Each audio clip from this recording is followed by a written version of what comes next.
Ajian Pancasona itu adalah ajian yang membuat pemiliknya itu selagi tubuhnya menyentuh tanah, dia tidak akan bisa mati. Dia bakal hidup kembali.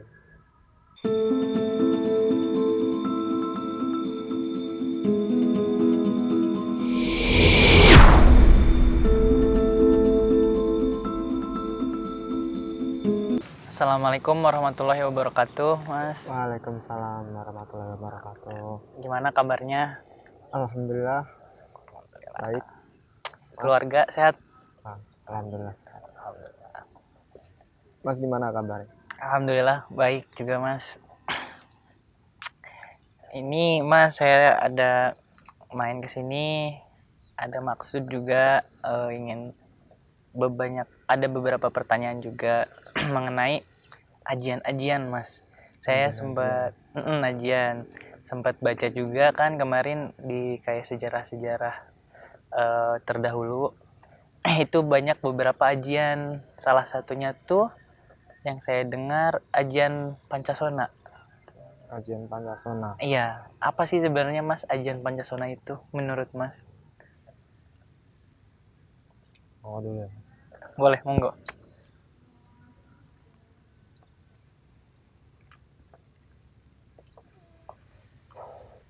Salah satu ajian yang melegenda di Iya, Nusantara ya. bener.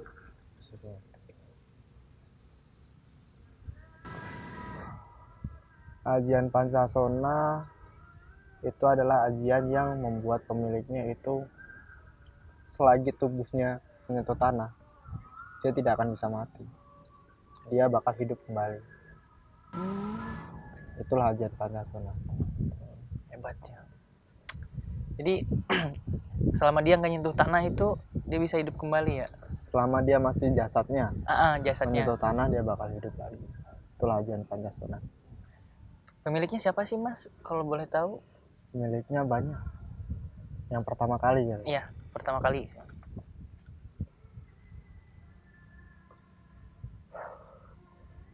Jadi zaman dulu itu ada tokoh yang bernama Raden Subali. Raden Subali. Dia anak dari Singotama. Karena dia berkecimpung cukup manik kalau waktu itu.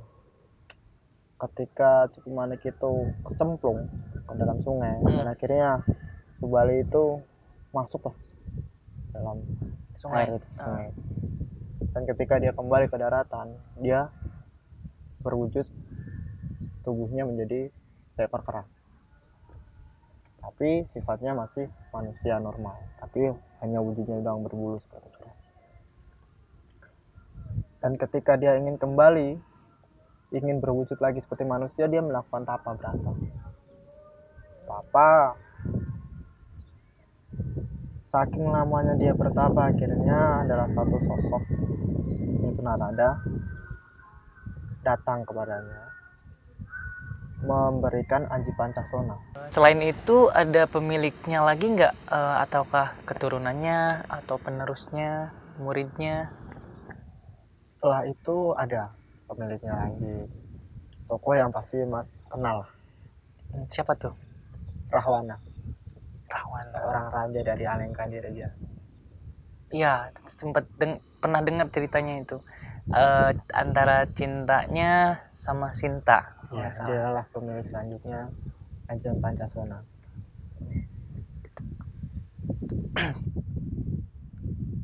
Itu ceritanya gimana sih Mas bisa dapat ajian Pancasona itu? Seorang Rahwana tadi. Betul.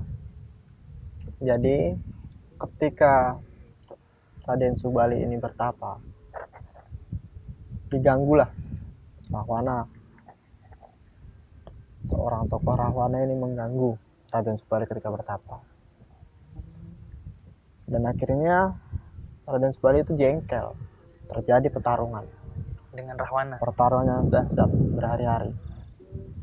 Rahwana dibuat kewalahan, bahkan kalah dengan beliau karena apapun pusaka yang dilancarkan, mau tombak, mau keris, segala macam, ke Rasi Subali, mau ajian apapun yang dilakukan Rasi Subali bangkit hidup lagi ketika menyentuh tanah.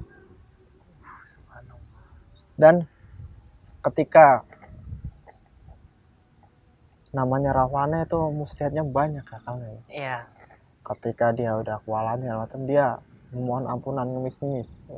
Aku kalah dengan tipu muslihatnya, dengan politiknya, dia pengen jadi muridnya lah, pengen menjadi segala macam. Dia ngomong dari negara Alengkaji Reja, ibaratnya dia membutuhkan ajian itu juga untuk kesejahteraan rakyatnya kan.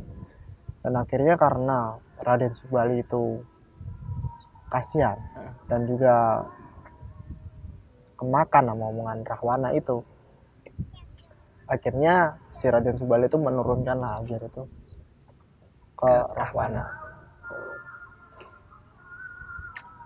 Tapi setelah diturunkan, Raden Subali balik lagi dan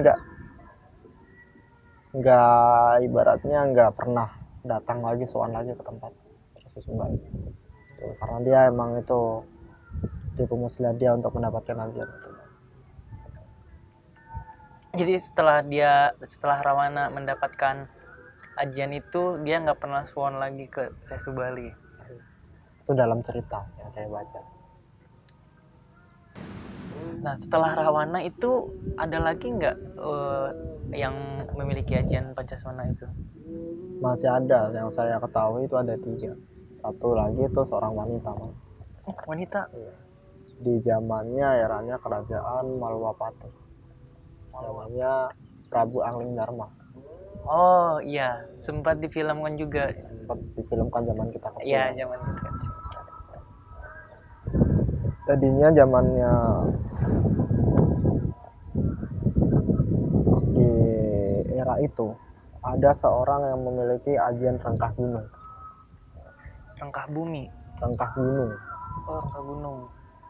Rengkah gunung itu ajian yang ketika itu dimatok kena ke seseorang, orang itu udah rasanya mungkin kayak kebakar, dan akhirnya orang itu tewas. Yang memiliki ajian itu adalah Durgandini. Dan diturunkan ke Sundrawirat.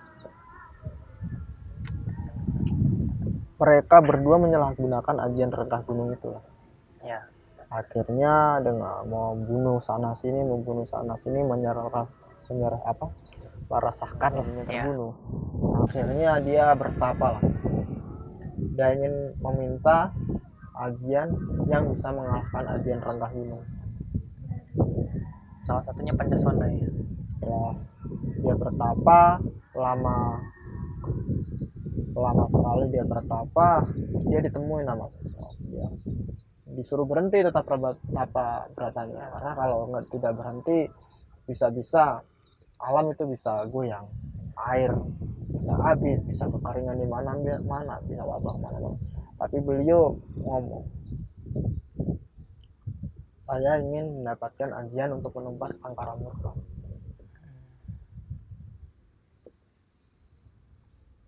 Dan akhirnya dibawalah Dewi Sintawati ini menemui Raden Subali.